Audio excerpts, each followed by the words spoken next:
Greetings, I'm Dave Higgins, author of An Unquiet Calm.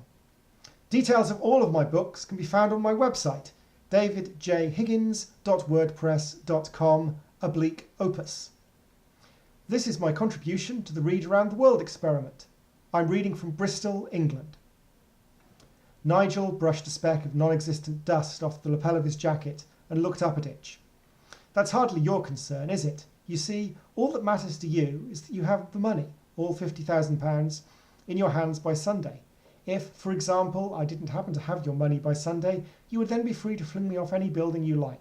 Now, if I were an Australian flying squirrel, getting flung off a building of any sort would be quite all right, as I could just glide my furry little body to safety. Correct? The question caught Itch off guard, and he felt he was beginning to lose control of the conversation, so he answered quickly, just to make sure he was still involved. Yes, I suppose that would be correct. Nigel continued with what most people would refer to as reckless abandon. That's right. But as we know, I'm not an Australian flying squirrel, nor am I small or fuzzy. If flung off a building, I'd probably just end up dying, in which case you wouldn't get your money, and I would never again be able to make a large gamble that I couldn't afford, which in turn would cause me to borrow money off you that I would then have to pay back with interest. Right?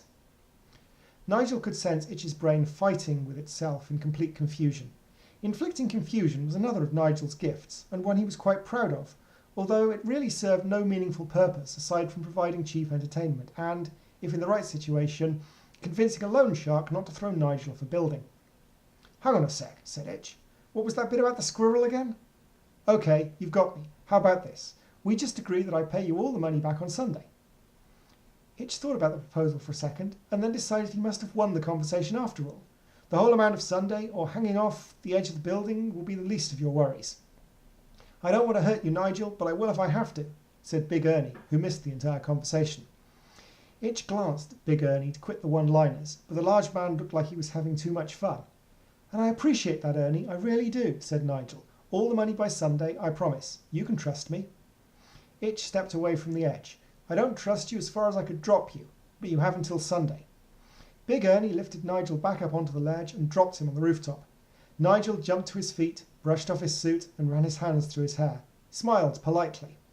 Don't suppose I could interest either of you in a quick cup of tea?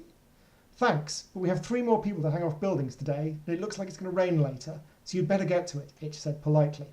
Suit yourself. Nice view up here. And with that, Nigel turned and left. To be continued.